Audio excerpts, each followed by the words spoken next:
Lord and Miller have done it again, after they turned an unnecessary 21 Jump Street reboot into two of the smartest comedies of the 21st century, and turned a Lego advert into one of the greatest animated movies ever made, and put the rest of the superhero genre to shame with the dazzling multiversal adventures of the Spider-Verse. Now they've got me crying my eyes out over a faceless little rock monster. Project Hail Mary reminded me of E.T. You meet this alien that looks ridiculous, and by the end of the movie you love that ridiculous looking alien more than anything else in the world. Lord and Miller's latest offering combines all the best parts of all the best sci-fi movies. The sweetness of E.T., the existentialism of 2001, the adventure of Star Wars, the grit of Silent Running, the awe of Interstellar, and the alien language barrier of Arrival.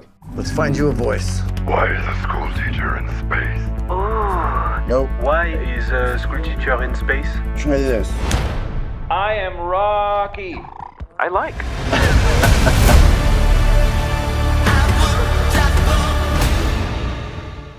A few days ago, when the review embargo lifted, I couldn't believe how overwhelmingly positive the reactions were. I expected it to do well, but this is Top Gun Maverick levels of praise. The Rotten Tomatoes score was in the high 90s with both critics and audiences. It was being touted as both a crowd-pleasing blockbuster and a likely Best Picture nominee. This got me a lot more excited for the film than the befuddling trailer ever did, but it also set the bar sky high. How could it possibly live up to the hype? Well, I'm pleased to report it does live up to the hype. This movie is so many things. A touching human drama, a rollicking buddy comedy, a crazy space adventure. It's deeply moving, it's visually stunning, it's a wild ride. It's the kind of movie that needs to be seen in a theater, surrounded by people, on a massive screen.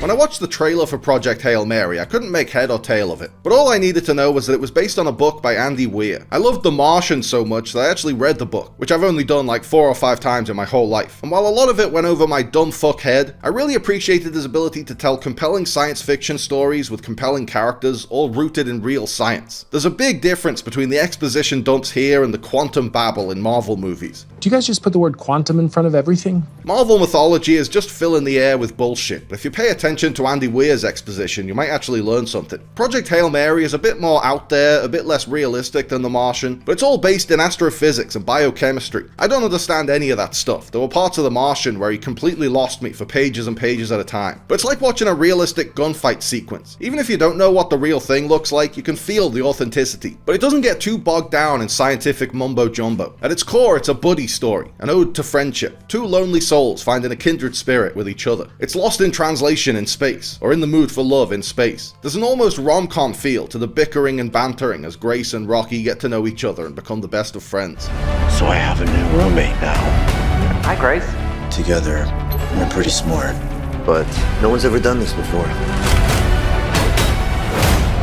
It is time go. I think you mean go time, pal. Project Hail Mary feels like a real movie right off the bat. It doesn't feel like shiny, polished green screen bullshit. It looks like a sci-fi movie from the 70s and 80s when they still built real sets and miniatures. Obviously it does have visual effects and they're absolutely stunning, but it doesn't have an ugly digital sheen. It has the feel of something like Silent Running or Inner Space. It's a big, crazy, colourful space adventure, but it also has something to say about this particular moment in human history, maybe the final chapter of human history. The conflict of a cosmic threat eating away at the sun, killing all our crops and eventually killing us, feels analogous or analogous to climate change. The entire world is at risk, all the leading scientists say we've only got a few years left, and the powers that be aren't even interested in stopping it. So what is one person supposed to do? The fate of the human race rests on one man. Ryan Gosling is humanity's last hope. Drew Goddard, the Oscar-nominated screenwriter of The Martian, comes back to work his magic turning Weir's technobabble prose into a feature screenplay. Goddard's script keeps you engaged even when the film slows down in the second act. And he deftly weaves in and out of the flashback, slowly explaining how and why Grace ended up floating through space alone. That kind of back and forth is a risky structure to use, because it can make the pacing feel really jarring and disjointed, flitting back and forth between present-day action and tragic backstory. But Project Hail Mary nails the balance just as effectively as Guardians of the Galaxy 3. When the harrowing drama of the flashbacks gets to be too much, we jump back to the present for some wacky space antics. And it's not just about balancing the tone, it creates an interesting thematic parallel threaded throughout the film. In space, we see Grace making a genuine emotional bond with an alien who can't speak and doesn't have a face and couldn't seem less human. And meanwhile, back on Earth, he's trying like hell to make an emotional connection with an actual fellow human being, played by a perfectly cast Sandra Huller, who's too awkward and emotionally stunted to reciprocate that connection. Huller taps into the understated pathos of Anatomy of a Fall and the dry wit of Tony Erdmann to turn that hard-ass, no-nonsense bureaucrat archetype into a distinctive, endearing character. Cutting back and forth between the two, we can see how Grace would feel more at home with Rocky than he does among other humans in the cold, disconnected modern world.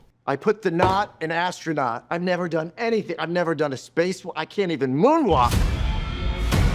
Gosling's performance in this film proves there are still movie stars out there. When it comes to carrying a whole movie on your shoulders and being the lovable everyman while also finding depth and nuance in the character, Gosling is on the same level as a Leo or a Tom Cruise or even a Tom Hanks. He has to anchor about 90% of this film entirely by himself with no other human beings to bounce off. It's no easy feat, but he makes it look easy, just like Matt Damon did in The Martian. Gosling does something magical in this film. Where some actors struggle to generate chemistry with other actors, Gosling shares dynamic on-screen chemistry with a literal pile of rocks in Project Hail Mary. And the pile of rocks deserves his flowers too. The voice and lead puppeteer of Rocky is New York theater staple James Ortiz. Shout his name from the rooftops. He's as much the star of this film as Gosling. His performance as Rocky reminded me of Frank Oz doing Yoda, the offbeat little scene stealer, an inanimate object brought to life and imbued with real personality and humanity. The use of puppetry is a huge reason why this film works so well. If they'd created Rocky with CGI, Ryan Gosling would have had to feign a friendship with a tennis ball on a stick, and the character would be created in post, and it just wouldn't feel right. By doing it practically with an animatronic and a puppeteer on set, Gosling has the chance to act off a real character, with a real performer behind it, and build a real dynamic and a rapport. The friendship shines through because they're both there sharing the space. It sounds silly, but it makes a huge difference.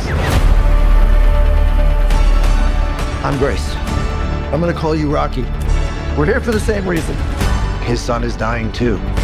Project Hail Mary is a truly wonderful film. I glazed over a couple of times when it got overly sciencey because I'm a dumb fuck, but I loved watching this quirky tale of first contact, this burgeoning friendship between a man and an alien. It's an emotional roller coaster. I kept switching between laughing out loud and tearing up through the whole film, and towards the end I was crying my eyes out. If we see a better space adventure this year with a plucky lone wolf protagonist and an adorable animatronic sidekick, it'll be because The Mandalorian and Grogu far exceeded expectations.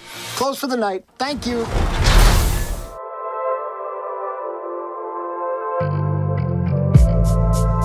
Thanks for watching, guys. I hope you liked the video. Remember to like and subscribe and click on the little bell. And also seize the day and call your mom and be kind to yourself.